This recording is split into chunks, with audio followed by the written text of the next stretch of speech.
NASCAR is not only a sport where drivers race at over 100 miles per hour, but it's also a sport where life and death is on the line. Any moments on the racetrack can cause for serious injury, and the worst thing to do is to take out one of your competitors intentionally. Most likely this will result in a suspension from NASCAR, but there are some times where drivers don't even do anything on the track and get suspended. In this video, we're going to be looking at some of the worst suspensions in NASCAR history, from drivers crashing one another to drivers committing illegal crimes off the racetrack. This is going to be a wild video. During the 2023 Coca-Cola 600, Denny Hamlin was intentionally crashed by Chase Elliott. This resulted in Elliott being suspended immediately for one race. Elliott lost his temper and intentionally crashed Hamlin off the exit of turn number 4 at Charlotte. Front straightaway, hard in the wall goes Hamlin, Chase Elliott. Hard impact for Denny Hamlin. That was a savage crash right at the start-finish line. The inside of Chase gets loose. You see him lift out of the gas. The flames crowded Chase, got into him. They saw some retaliation there. Or did Keselowski get into the left rear corner of Elliott there? I got right rear hooked in the middle straight away. Did you think there was any kind of retaliation there, or what was the deal? What led to that? Yeah, it's a tantrum, and he shouldn't be racing next week. Right rear hooks are absolutely unacceptable. I don't care. It's the same thing Bubba Wallace did with Kyle Larson. The exact same. He shouldn't be racing. It's a tantrum.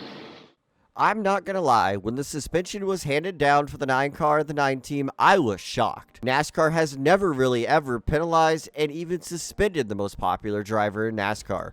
But this was a changing day for NASCAR where they said, no more. They would play by rules that they create, and Chase Elliott broke them by intentionally crashing the 11 car on that very day. Elliott would even miss the playoffs after this suspension. Little did we know, but October 18th, 2015 would be the changing day for the old guard and the new guard in NASCAR. Joey Logano would officially become the villain, taking out veteran driver Matt Kenseth when racing for the win. But just 2 weeks later, Matt Kenseth would pull the ultimate retaliation on the 22 car, intentionally crashing Joey Logano hard in the wall at Martinsville. This would result in Matt Kenseth being suspended for 2 races. And with this decision by Keneth, this ultimately cost Joey Logano a shot at the 2015 championship. This was a wild playoffs to be a part of. This is what just took place. Clearly the 22 was lapping the 20, and 20 obviously intentionally wrecked him. And like what happened the week before was more than 2 weeks before was more than it should have been, and just flat wrecked him. And then we had so much damage on the right front. I should have probably just put it in the garage. I just got into one and couldn't get it to turn, and ran Joey over. So disappointing end for sure. Joey said it was a complete coward move on your part. Your reaction to that? I don't have any comments for that. Sometimes you get put in these spots, and you gotta try to keep respect in the garage area. You can't get yourself ran over. You can't get in a chase next to you and get ran over for the same reason. So, like I said, hate the way it ended. Wish we were out there celebrating or having a shot for the win like we did before we got wrecked. So disappointing day. Here is just a complete coward move, especially for a championship race car driver and race team. Just complete coward. I don't have anything else to say. It's a chicken, you-know-what move to completely take out the leader when your race is over. And we'll move on. We're going to work hard, and we're going to get our car back out there hopefully, and we just got to win. Joey, between then and now, had you made any attempt at all to try to resolve the situation with Matt? They won't let me get to him. If you've ever watched the 2005 Phoenix race and looked for your favorite driver, Kurt Busch, and you can't find him on the ticker, well, it's because Kurt Busch was actually suspended for the last 2 races of the 2005 season. It was because Kurt Busch was charged with reckless driving on the interstate after being pulled over by a cop. The breathalyzer test had failed. Kurt Busch was then suspended by NASCAR for 2 races, and he was let go by his racing team, Jack Roush, immediately. Kurt Busch's career looked to be coming to an end, but luckily Kurt Busch had one of the best career resurgence after this incident. We start with a breaking story from the garage. Defending series champion Kurt Busch, stopped by police for reckless driving on Friday night near the Phoenix International Raceway, has been suspended by Roush Racing for the final 2 races of 2005. He will not drive today or next week at Miami.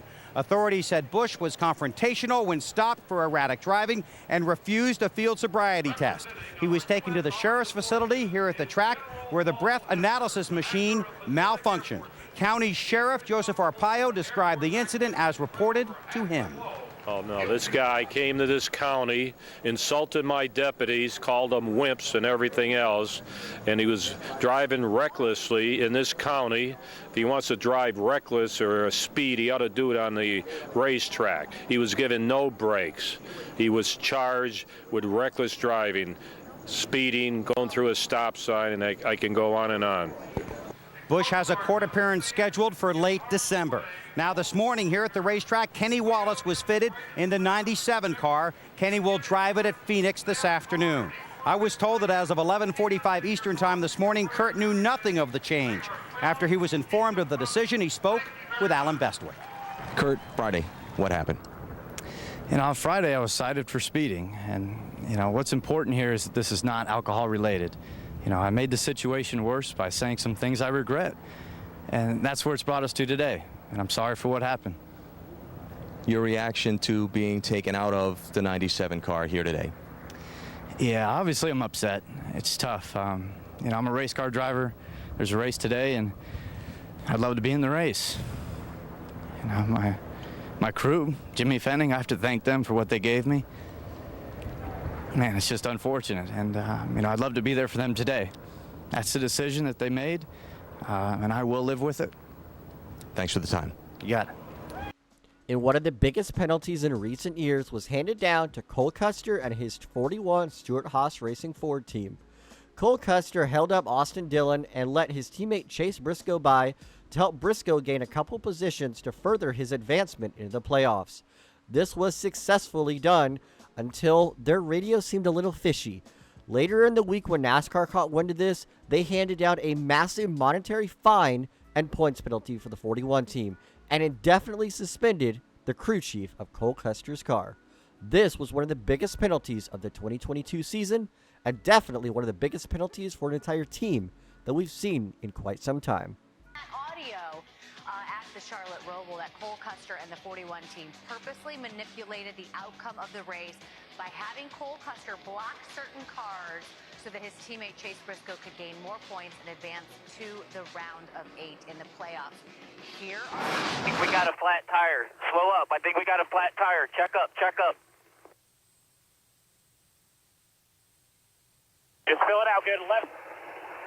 Little tire rub, little tire rub. Still there. Still there.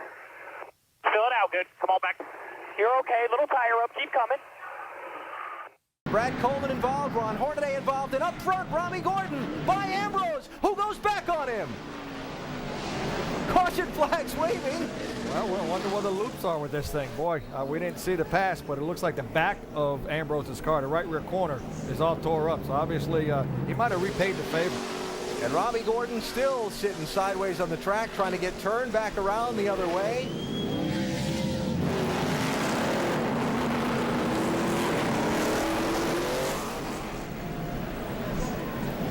NASCAR usually doesn't take too kindly to contact between the cars under caution, especially when it's a payback issue. Well, Mark has got to be very careful here. He don't mess up his toe on his car. Well, here's the other question I have, Randy, is when was the caution thrown? You talked about the scoring loops and how NASCAR freezes the field under the caution. Was the caution for the pileup in turn 1, and who was leading when the caution came out? Robbie Gordon was definitely a character when he raced in NASCAR. No matter what series he raced in, you would expect drama, and you would expect it from Robbie Gordon. Ultimately, this was probably the worst moment in Robbie Gordon's NASCAR career.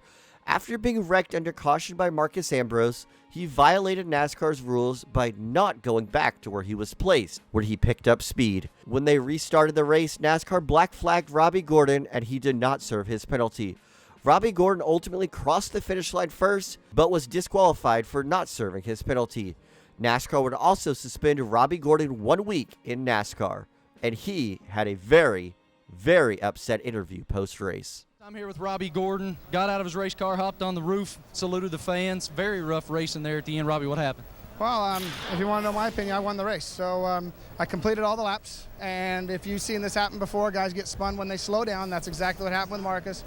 He spun me when I slowed down, and they tell me I'm going to go back to 17th. It's not the way it is. It's happened many times. They set precedents before, and we'll appeal it. We won this race. You chose not to go do the black flag and stay out on the racetrack. I went back NASCAR to the position after I was spun, like it's happened many times before, okay? Thank you, Robbie. Guys. This is obviously probably the worst time in Kyle Busch's racing career ever.